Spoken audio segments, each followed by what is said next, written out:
back, or welcome, everybody, to Coffee with Kelly. Again, I'm Kelly, Thames Valley District School Board's mental health lead.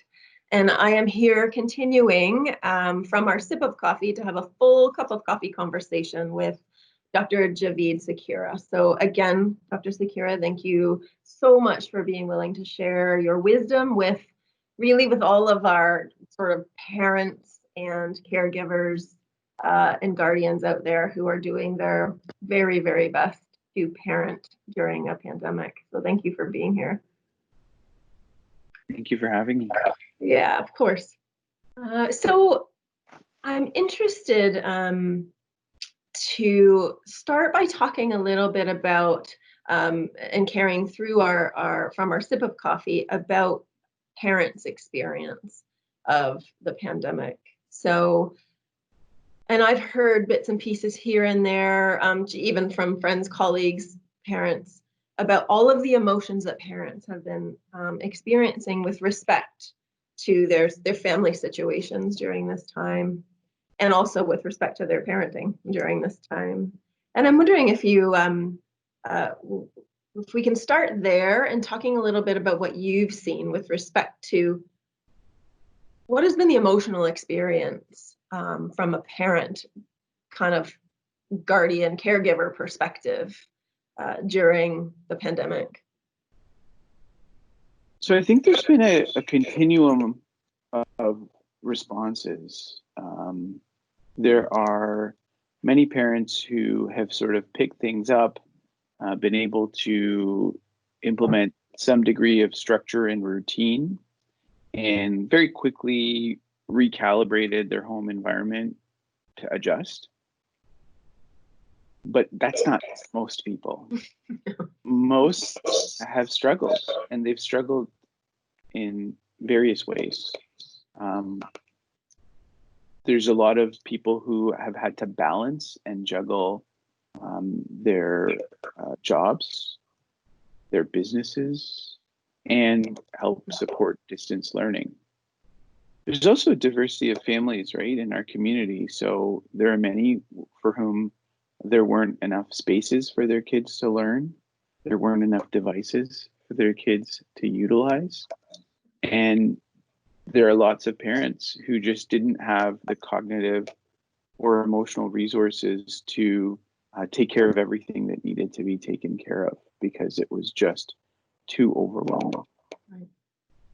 The other thing that I think a lot of people struggled with, and I got a lot of questions about during my clinical work, was when will this be over? That constant sense of, well, this is abnormal, but we'll get back to normal soon. And I think that the first few weeks, there was a lot of uncertainty about how long things would take and when things would open back up. And then in a second phase of things in the past several weeks, there's been more grief and despair as parents and young people grieve the loss of what normal means and struggle with accepting that this is going to be something that lasts for quite some time, and our pre-pandemic lives just won't be switched back on in the same way that many had hoped for.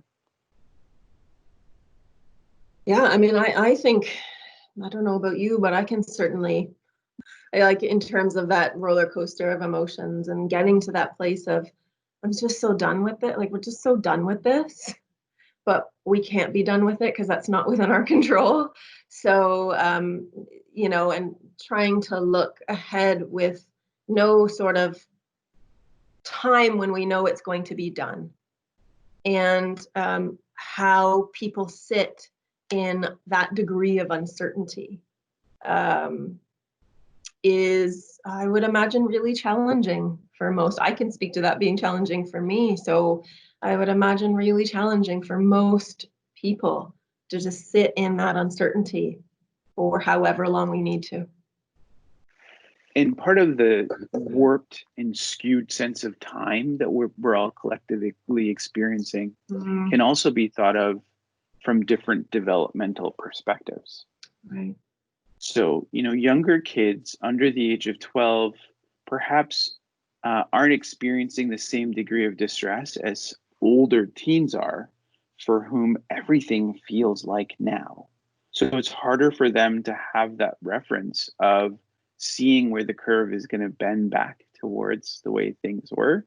Yeah. Whereas many adults can still imagine and anticipate that, although it may take very long, that there will be a bend and things will kind of come back.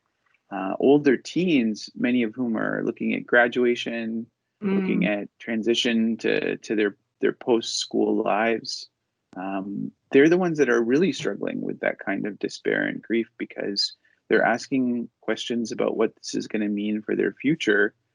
And it really is hard to sit in that complex uncertainty when you're a young person who's just learning to cope and deal with nuanced, complex emotions. Right. Wow. I'm interested in sort of the idea and worry that I've been hearing about, parents having worries about long-term impact, negative impact on child development, their children's development. What is this? My child's been out of school for this long. What is this going to mean for them longer term? The emotional, psychological development of children, and there being some worries about that. And at the same time, we also have some knowledge, I would say, from lots of research and literature that also tells us what helps mitigate the stress and chronic stress and trauma for kids.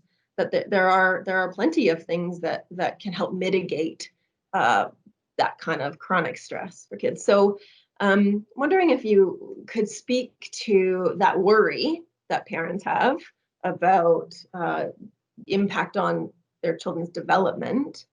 And then maybe we'll talk a little bit about what we know we can do to mitigate and buffer this kind of stress for kids.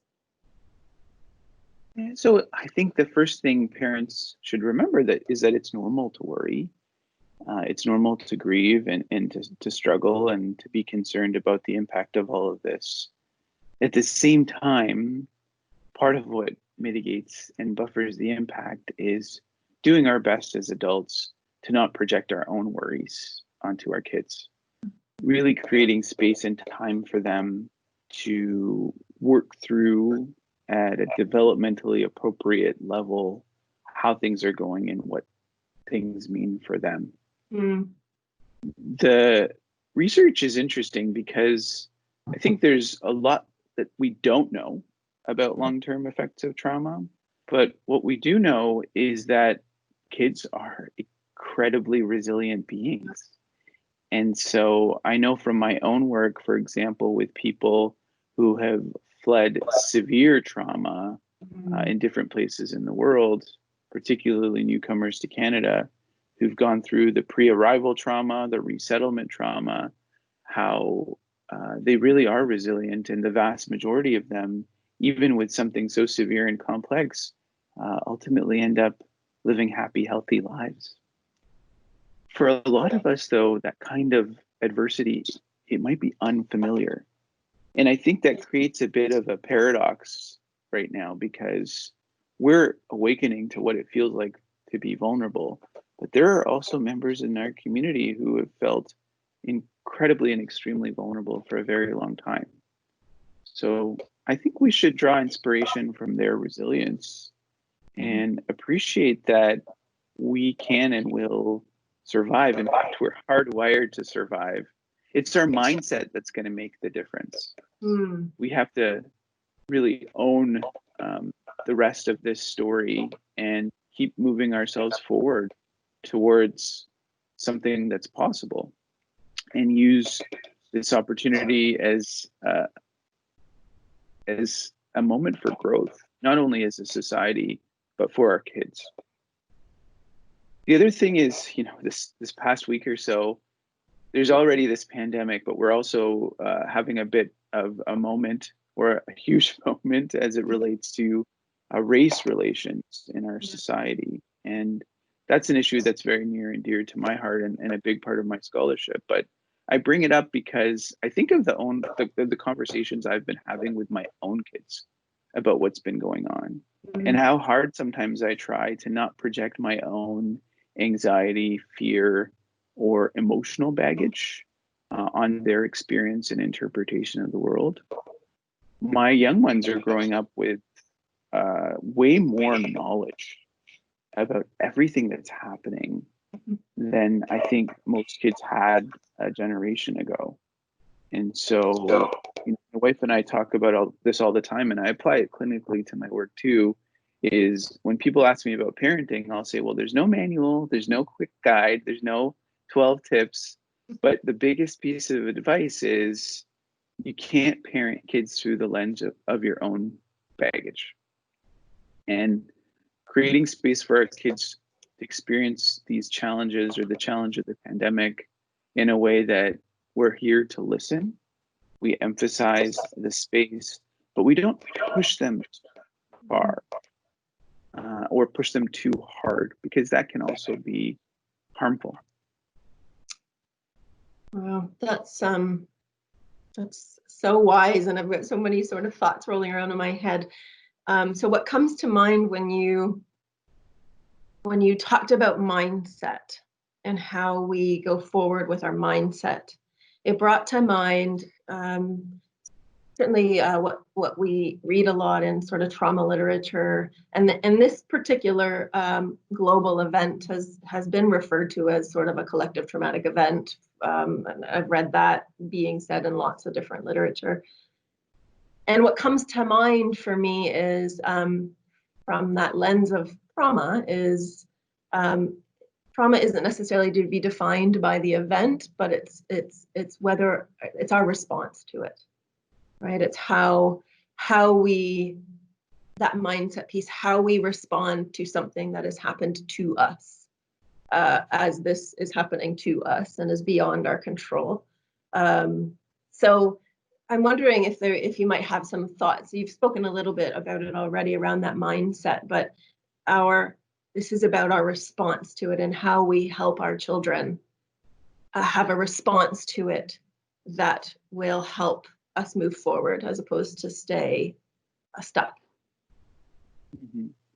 Yeah, and even words like trauma may not be applicable in all circumstances. So, I mean, I think there's trauma for some, but for the vast majority of us, it's actually adversity. Yeah. More so than trauma. Yes. A word I've been using a lot is the idea of restoring. And thinking about the narrative that's happening, the narrative that we hear through the media or through social media, and really thinking as parents and adults about restoring and retelling that story and reframing it in a way that really emphasizes our resilience and creates us as characters that are survivors, not victims of what's happening. Yeah. So looking within ourselves for those strengths, emphasizing what we can and cannot do. But I think the other piece is that's been really challenging is we've lost a lot of physical connection from support networks. And that's where I think having the opportunity for connection and emphasizing to one another that we are here and we will always be here, and that we can still have that unconditional empathic presence for one another across distance, that also matters a lot. So that sort of makes me think about the things that we know help during times of great stress, but for children and adults, quite honestly. So when we feel this collective sense of uncertainty and like we're wobbly in some ways, that's not a clinical term, but I'm going to use that term, of just feeling wobbly, right? And I don't know what's coming. There's a sense of powerlessness for some maybe, or hopelessness, or all of those things that are sort of happening. I think about when we feel unsafe, potentially, how do we then shift that story toward safety, comfort, for kids, for us too, and for kids. So what would you say some of those things that we can do as parents and caregivers for children to first and foremost increase their sense of sort of safety and comfort and security in the world? Yeah. Well, I think it starts with our own regulation. We have to think about what our regulatory strategies are, how we can make sure we're getting enough sleep, taking care of ourselves, practicing ways to cope with our own feelings so that they don't erupt through anger, irritability, or other counterproductive ways. But there's also a way that we can model the kind of control, predictability, and moderation that helps neutralize the fear response in kids. So doing that in a way that's balanced, that doesn't push too far on one end of the continuum or the other, but again, make sure that young people and ourselves think about the things that we do have control over, the things that make us feel that they're predictable and that give us a sense of agency. Creating safety in that sense is all about fostering agency. If we think about, for example, trauma and violence informed practice, there's a huge component of creating safety, creating choice, and emphasizing that there is a choice people can make. So I think I'm having a little bit of audio problems. I'm just going to shift my headphones off to hopefully mitigate that problem. If you'll bear with me. No worries. Yeah, so that sense of control, predictability, moderation is key. And it's doing like an inventory of the things that we do throughout our days. You know, are we going to spend a weekend mourning or wallowing, or are we going to try to go out and do something? Are we going to doom scroll on social media, or are we going to play board games and card games? If we miss our grandparents and loved ones, are we going to reach out in different ways? And now that restrictions are lifting, how can we gradually, in a balanced way, begin those reconnections in optimistic ways? You started your comment by saying it's important to create that sense of safety, comfort, security, predictability, that for if it's the parents, caregivers, and adults that are charged with that responsibility, as we are, to lend our calm to children, we've got to find it ourselves. So when I think about then what's needed, we talk about co-regulation, for example. We sort of we need to find our co-regulators as well. So I'm interested in what can parents, caregivers do for themselves in order to find their calm, to then lend their calm to their children. Well, I think we need to find our own communities in the places where we feel we belong and can be our authentic selves. We're seeing that happen in workplaces right now, where some workplaces are rising to the occasion and really prioritizing the well-being of their employees through flexibility and appropriate sort of reimagining of the way things need to be. But other workplaces are making things more stressful, sometimes in unintentional ways. I think we need to access our own supports as adults and remind ourselves of the relationships that bring that for us, both formally and informally. Where I think it's harder is when people are feeling more isolated and they don't have access to the kinds of support networks that they previously would have had. But again, we do have technology, we have phones, there's ways to connect. It doesn't replace the human-to-human contact, but it is important to have the opportunity to connect with one another without fear. Now that we're entering a different phase of things, a lot of people are afraid to do that. They're afraid of doing the wrong thing, of getting in trouble. Many people are afraid of getting the virus too. There's a huge component of infection control and fears there too. But what I always suggest is that people should feel comfortable to step a little bit outside their comfort zone, right? We have to be able to push ourselves outside those fears and still keep all the public health recommendations in mind. We are allowed to interact with one another with physical distance, and in some cases now even without physical distance. So the more we can create social connection and the more we can continue to try to strive for those connections, the better that we can regulate. The other thing is everyone regulates very differently, right? So for some people it's overperforming, doing more, and for some people it's underperforming. And wherever we might fall on that continuum as adults, we probably would benefit from nudging ourselves a little bit in the opposite direction. So as a self-confessed overperformer, I need to spend more time disconnecting and not both ends of the candle. But for people who tend to underperform, I always say, what are the things you can do more? How can you be more active? How can you prescribe scheduled activities for yourself so that you're not wallowing too much, because that can also be harmful. It reminds me of you wrote an article recently that I read around this concept of sort of pre-existing strategies or pre-existing ways that we have maybe used to kind of cope with stress in the past, maybe haven't worked entirely, maybe haven't actually been at our disposal in some ways. And so just thinking about that piece, both for kids and for youth, children and youth and adults, around what do you do?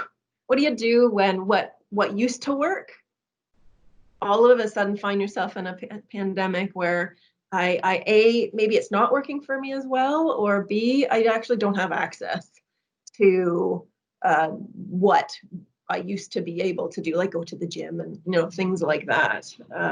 So what would you say? What would you say about that? You've written about it. Yeah, well, I think that's the cycle that many people get trapped in.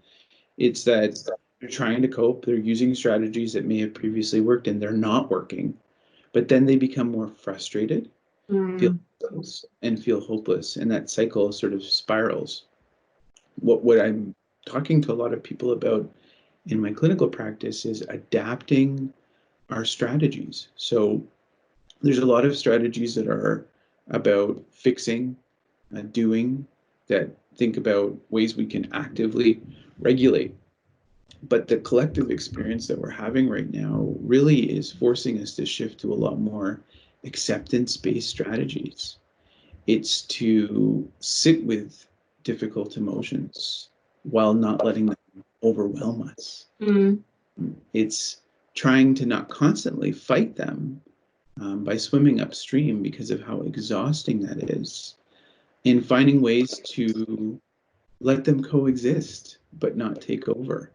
And that takes a lot more effort and a lot more practice than just fighting or deep breathing, which can be effective still. And it's going to be different for each person, but it does require a shift in the way that a lot of us have learned to cope. And I'm thinking there's a huge skill development there in terms of when we talk about resiliency and things like that, those big, difficult, icky emotions that we experience, and having that, building that muscle to be able to sit with it, accept it without allowing it to sort of take on a life of its own. And so I'm actually curious because this is something that we've talked about, certainly in education, around children, this narrative that we've had about kids needing to develop this skill, right? Kids needing to develop the skill of, I feel this big emotion, and sort of learning to need to cope with it, I guess. So here we are all of a sudden in a pandemic where there is a whole lot of big emotions going on. And what an opportunity in some ways to help our children develop this critical skill. Really, we didn't ask for the opportunity, but what an opportunity. Well, it's an opportunity for us to think. Yeah. As adults, everybody's at varying stages of their personal and professional lives. And I think that there's a shift in how we cope, and a shift, I think, in how much we've prioritized things like productivity over well-being when we're forced to accept circumstances that are completely out of control.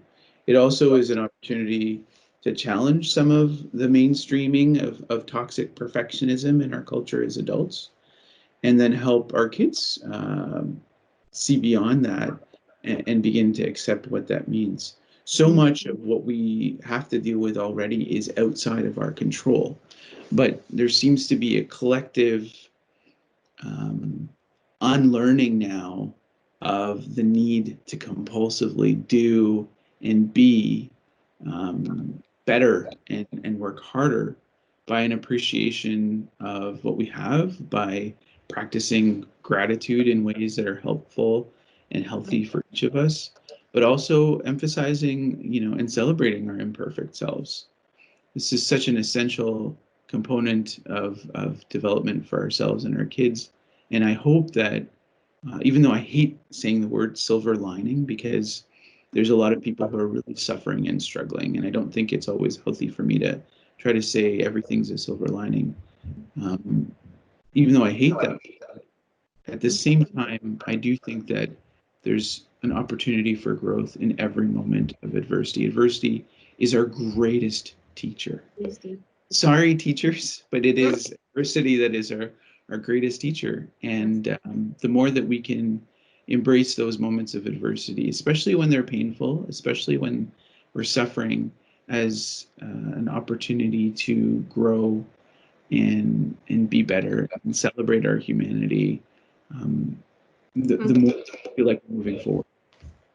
So if we were to think about this concept, or this opportunity potentially, that if we see it as such, for parents and caregivers, even teachers, educators, to help children and youth expand that skill of dealing with big emotions in a positive, sort of healthy kind of way, what would be some really key sort of strategies that you might share with a parent or caregiver adult who's trying to sit with a child who is experiencing big emotions? And sometimes the child can't tell us what emotion that is that they're experiencing, but we just see it in maybe behavior, or it's expressed in a different way. And what an opportunity to be able to help kids work through understanding their emotions and what's going on. So what are some strategies that you might share with adults in helping kids learn to deal with these big emotions?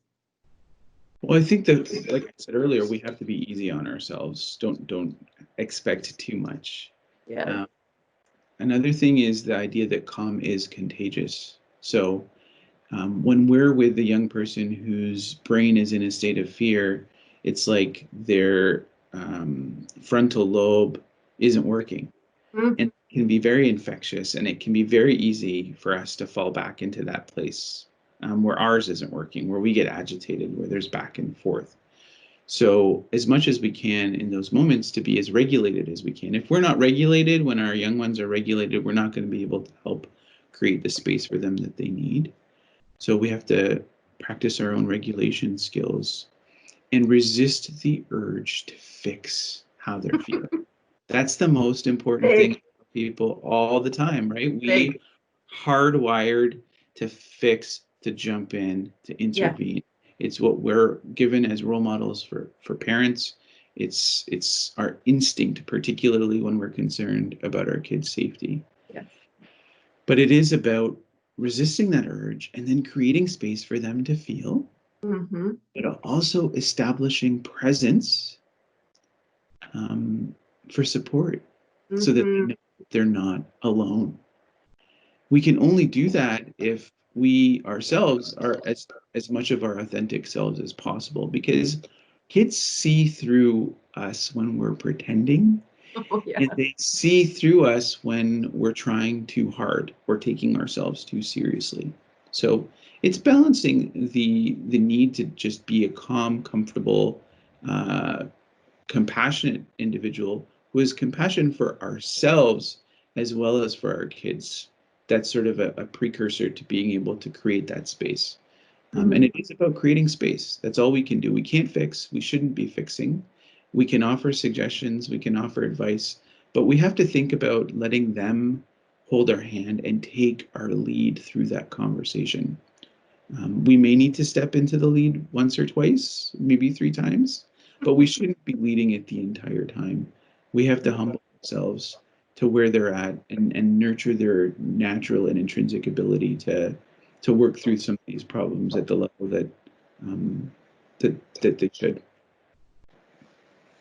And you have already said that it is our natural inclination, and I would imagine it comes from a place of, it's really hard to watch a child struggle. Like it sort of tears at our heartstrings when we watch children that we love and care about going through a big, difficult emotion or experience.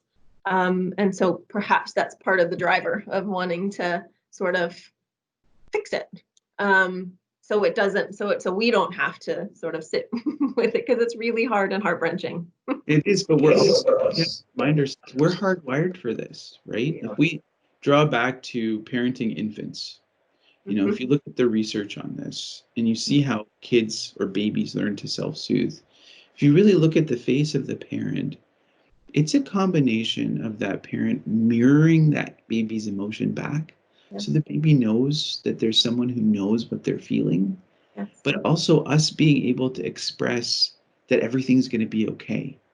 It's that balance that we can demonstrate through our presence, not only through our words, but just through our presence and our humanity and the way that we express emotions, that can help our kids in these moments. And we're hardwired for this. This is the way that we're built. As tempting and as much as our instinct can be to jump in and to help that child with their suffering, we are helping them by the virtue of just being present with them. And that's sometimes the best thing we can do. I think that's a significant point, and just in my experience of working with parents in previous roles, and it's that sense of like, if I'm not fixing it, I'm not doing something. And I would say, I would hazard a guess, I'm going to go out on a limb and say that sometimes the adults in general, educators, parents, any of us who care for children, if I'm just listening, I'm not doing something. But so much power in, and we've said this already, so much power for kids in having them experience the emotion, with us as a safe person sitting with them, and validation and helping them accept those big emotions as well. That those are we are doing something really powerful by being able to provide that for kids. Yeah, those two assumptions at the outset. Number one, that our presence in and of itself is enough. Number two, we already have everything we need to be able to do that. Yeah.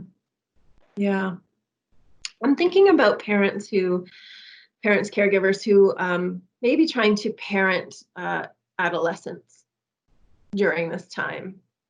And we know that I know certain developmental aspects of adolescence are, trying to separate themselves from their parents and caregivers is quite natural and normal as a part of their development in that stage of life. And here we've been where there hasn't been able to be a separation. Kids have been at home with their parents and haven't been able to see their friends, peers, which was also significant for adolescents. And so I'm wondering if, I would imagine that parents of teenagers have had their own particular struggles during this time that is sort of unique to the time of adolescence. And I'm wondering if you have any sort of anecdotes or experience in your practice of that in particular. Well, again, it's a range. What I am hearing a lot of, though, is families coming together and adults and teenagers actually being present with one another, Wow. which has been so missing, partly because of the proliferation of how digital technology has invaded our lives. Just being able to have time, to have conversation, to have meals, not having everybody so busy with activities. Yes. That I think is something that lots of families are celebrating. Mm.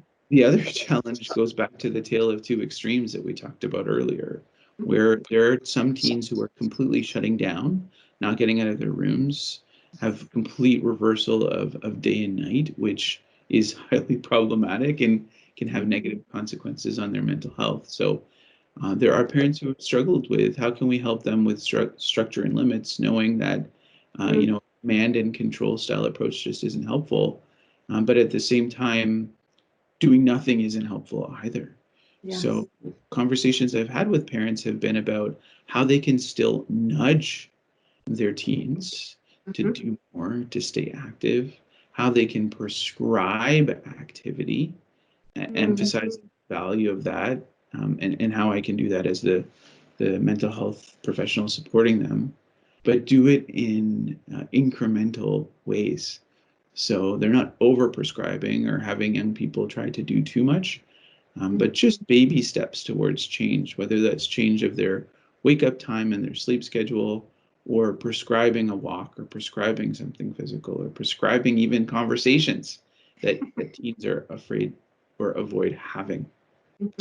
The restrictions are harder for some teens than there are for others, right? I mean, we can all remember what it was like and how many of us wouldn't take no for an answer as teens. So another component of all of this has been parents asking, how can I communicate this in a way that they appreciate that, it's not like we're choosing this, but these are restrictions that we have to do for the sake of everyone's health. And I think that that's a lot trickier. A lot of blaming and shaming has emerged in our collective discourse around complying with public health restrictions. And I don't think that that's healthy either.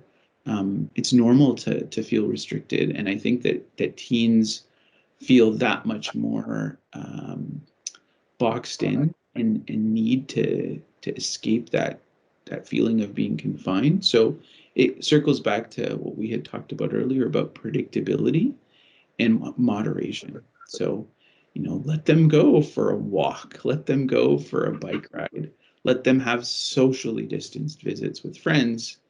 A pool party, maybe that's not a good idea, but rather than go all or nothing, think about something in between.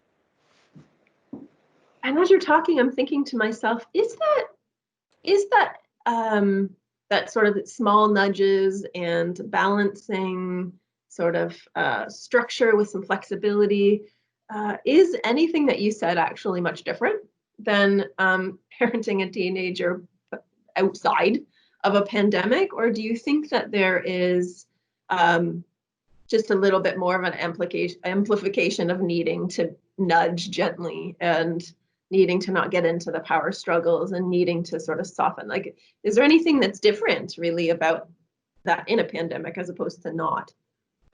Yes and no. The basics are similar, but everything's amplified.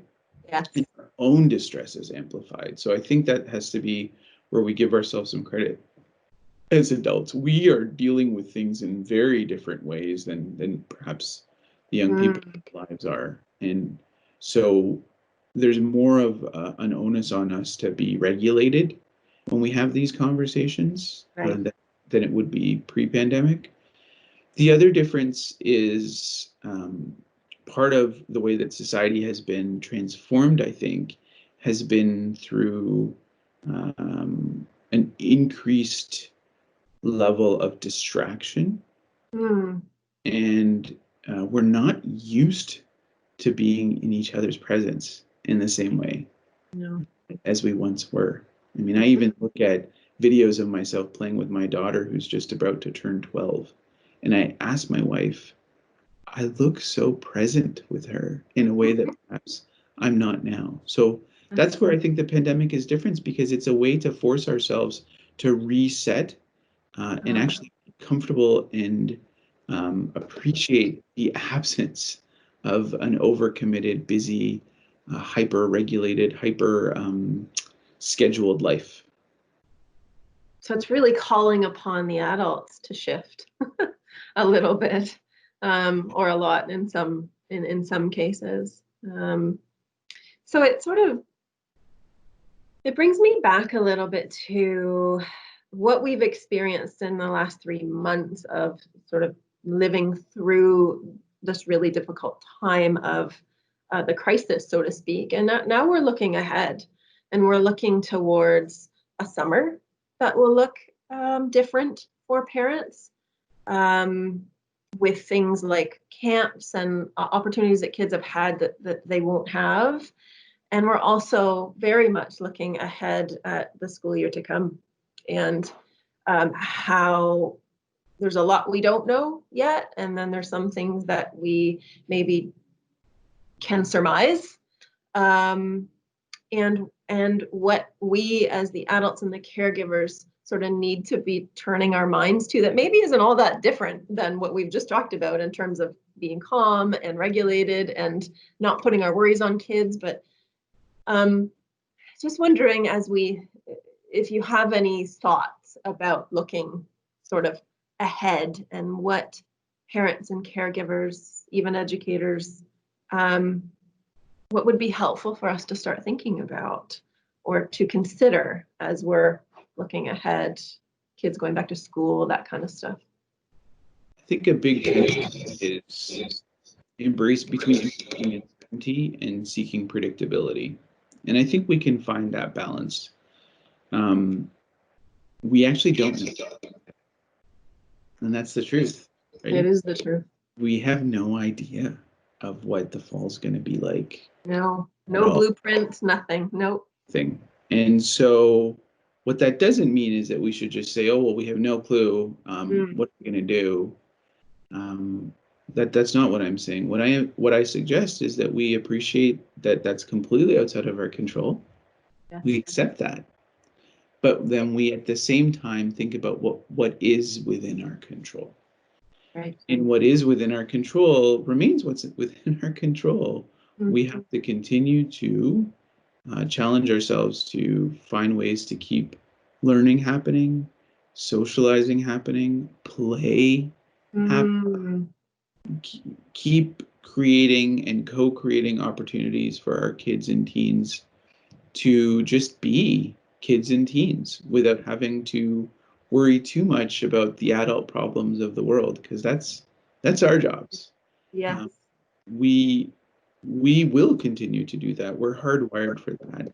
We're also not alone. I mean, there's lots of communities in our world who have experienced such unspeakable atrocity and adversity that we can't even begin to imagine, and they're still okay. Mm-hmm. So we can remind ourselves that while in Canada and London, most of us haven't ever experienced that kind of adversity, but we still be okay. We're all going to, I think, see the end of this. This isn't an indefinite state for society or for ourselves, but it's not going to be something where pretending like we have any clue of what's going to happen or how to deal with it is helpful. We're just going to have to get through it one day at a time, even when that day feels like Groundhog Day. Yes. We should be asking ourselves, how am I adapting? What can I do differently? How can I be easier on myself? What are the things we can do throughout the summer and the fall to make ourselves feel more comfortable and predictable, less like we're in a storm, and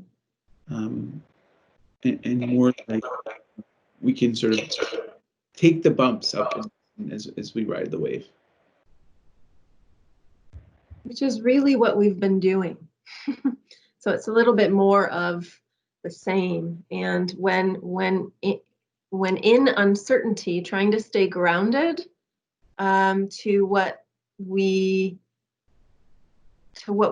know kids need, to what we know we need, which is really what you're saying, is trying to cultivate those opportunities for some predictability in uncertain times, consistency in uncertain times, and knowing where we can have influence on the things that we need to have influence when we don't have influence over everything. And not pretending like we have influence over everything. Yeah, no. Another key piece, like pretending is not a helpful adaptive skill so much right now, because our kids see through that, right? I think if we're struggling, they know we're struggling, and it's better that we role model how we can have healthy conversations about how we're struggling, and how we can explicitly role model self-forgiveness when we make mistakes. Is another really important piece to consider. So if anything, and what I've heard you refer to over and over, is that being a parent or a caregiver during such an unusual time really calls on us to cultivate our own sense of self-compassion, and that we are good enough, we are doing the best we can. And if there is any time that is a better time, it is sort of leaning on our own support networks to be able to help keep us in a position to be able to be there for our kids. We need to cultivate our own sort of support networks in order to be able to help our kids. And we shouldn't be afraid to ask for help. And we shouldn't be afraid to ask for help. It's just a matter of reaching out and seeking it from wherever it might be available. Yes, yeah. And I do think that this time has, in some ways, far more people have needed help in various ways, whether it be from a food security standpoint or from in various ways, people have needed help. People that may not have previously needed that kind of help, and there has been reaching out in our community, and there has been, and I believe that will continue. So, Dr. Sukhera, I'm really, you have such wisdom and such thoughtful and meaningful sort of things to say and things to offer people during such a difficult time, and such a calm way of doing it. So I am very, very grateful, and and that we have your guidance in our community here in London to be able to help walk us through this. So thank you so much for your time.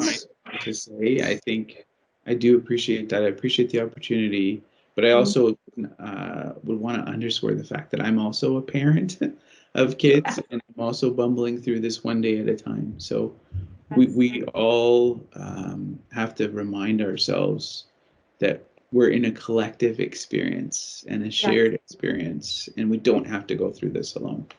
No, we are not going through it alone. I can't think of another time in my time on this planet anyway that we have been in such a collective experience of challenge, for us to be able to acknowledge that we can really count on most people knowing that it's been a really tough time, and being able to lean on that. Yeah. So again, thank you so much. So appreciative, and definitely look forward to coming in contact with you again in the future. And I wish you and your family the best summer and the best of luck going forward. So thank you so much. Yeah, same to you, community, and everybody who's listening. And I hope everybody stays in touch. Okay, thank you so much.